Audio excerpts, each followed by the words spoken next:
An avoidant explains exactly how to get your ex back. Who is that avoidant? Why, that would be me. And who better to know what your ex is thinking and feeling than another avoidant? Hi, this is Lucia with The Art of Love. I'm a dating and relationship expert specializing in helping you get your ex back or to get over your ex, and your favorite ex back expert. And I hope you enjoy the new video format with the photos, mainly of oceans from exotic locations around the world. So please let me know what you think in the comments below. And welcome back, my beautiful no contact army. Have you been a good little soldier? If you have, then you've downloaded my app Silencio and you are staying in no contact. And if you haven't, you can do that right now. The link is underneath every single video and podcast. And if you too would like to join our no contact army, all you have to do is hit the subscribe button and the bell notification and you're in. And to read our manual, go to nocontactsecrets.com where you can read 2 free chapters before you purchase the book. All right, the video you've all been waiting for, I'm sure, if you were dating an avoidant. And actually, let's find out, were you dating an avoidant or are you dating an avoidant? Because someone left a comment recently that said, you know, some people think that they were dating an avoidant, but it was just the fact that their ex was not interested. They weren't necessarily an avoidant. And that's true, because when I did the test with my community, 80% said they were dating an avoidant. That seems very high. So is it 80%? I don't know. What you can do is that you can go online. There are plenty of tests to find out whether your ex really was an avoidant, and also find out what you are, so that you make sure you are dealing with an avoidant. Okay? So there's 4 things that you want to keep in mind with an avoidant. And so I'm going to explain to you how we think and feel, and it'll make it easier to understand why you need to do what you need to do to get your ex back, to get your avoidant ex back. Okay, so with an avoidant, the first thing is slow your roll. No fast moves. Do not try to push things along. Do not try to speed up. Do not be saying I love you real fast. Do not be asking for a commitment real fast. Just calm down. It's like a cat. If you approach an unknown cat quickly, they're probably going to run away. So you want to slowly take a few steps at a time, and before you know it, there you are petting the cat.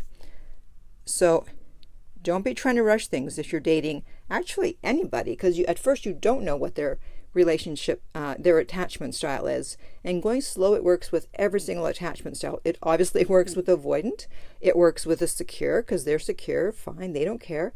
And it works in reverse actually for the anxious, because since you're not bringing it up, you'll actually make them more anxious, which will make them more likely to want to commit to you, and it will raise their interest level. So interestingly, it works on all attachment styles.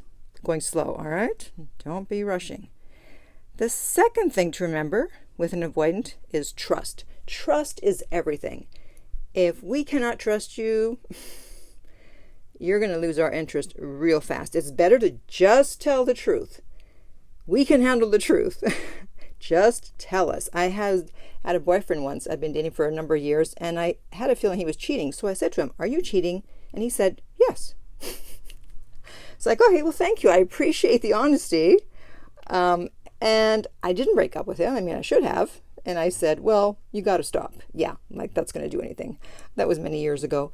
But people actually really appreciate when you tell them the truth, when they know that whatever they ask you, you're going to tell them the truth. They may not like the answer, but at least they know you're telling the truth. And one of 2 things is going to happen is they'll appreciate it and stay with you. It's like, okay, I can really trust this person. Or they're going to stop asking questions that they don't really want to know the answer to, because they know you're going to tell the truth. And by the way, if you're finding this video helpful, be sure to give it a like in order to help the YouTube algorithm to help other people to find this video and find out all about their avoidant ex. So with an avoidant, trust is everything. If they start to suspect that something is up, that you're not that interested, that you're pulling back, that you're up to something, because we always have our antenna up. Our radar is up 24/7. Nothing gets past us. We're so sensitive to signs of possible rejection that we're ready to pull back the second we suspect there's a rejection coming. To give you an example, let's say you usually text back within a few minutes or a few hours, unless of course maybe you're at work and you can't, or you're on an airplane or something and they know that. If all of a sudden it takes you 4 hours to respond, 6 hours, 8 hours, 12 hours, I can guarantee you the person that you respond to, your boyfriend, girlfriend, they are not the same person that they were before you took that long to respond. They've already taken a step back. And avoidants already have 1 foot out the door anyway. So now they have 1.5 feet out the door. They may not say anything, but their attitude towards you has already started to change. They are starting to deactivate, as it's called. And so you better have a good reason as to why it took you so long. And it better be plausible. Because if it's not, then it's like, this person can't be trusted. And if I can't trust someone, they're going to hurt me. I'm not going to be hurt. And therefore, I'm out of here. All right? That's how we think. So trust is paramount with an avoidant. Now, one thing to also keep in mind is that while you can't show too much interest in the beginning, as I said, slow your roll, you also need to show enough interest. And it's a fine line to walk. And I know it's a pain because it's like, well, I don't know. Am I showing too much? Am I showing not enough? You're going to have to gauge that yourself by their reactions. Because if you're too needy, we see that as weakness. If you're trying to push the relationship along, it's like, no, slow down. However, if you're acting cool, like, yeah, whatever, I'll see you when I see you, I'll text you when I text you, then it's like, yeah, I'm not down with that, so I'm out. So you got to find that fine line to walk with an avoidant. If there's one thing and only one thing that an avoidant wants you to know, it's this. And I have a slogan for you. Hey, if you didn't act whack, I wouldn't need to pull back. Okay? That's how we think. We don't just pull back just for the hell of it. We're not crazy. If we're into you and everything's going fine, why would we pull back? So if we do pull back, it's because either you start to act needy, meaning that you didn't slow your roll, you made fast moves, you were trying to move the relationship along. We take longer to want to be committed. So while you think, well, we should be in a commitment by now, the avoidant is like, not there yet.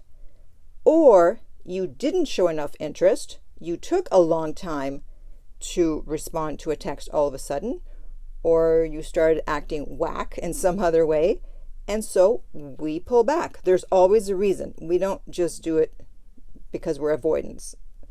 All right?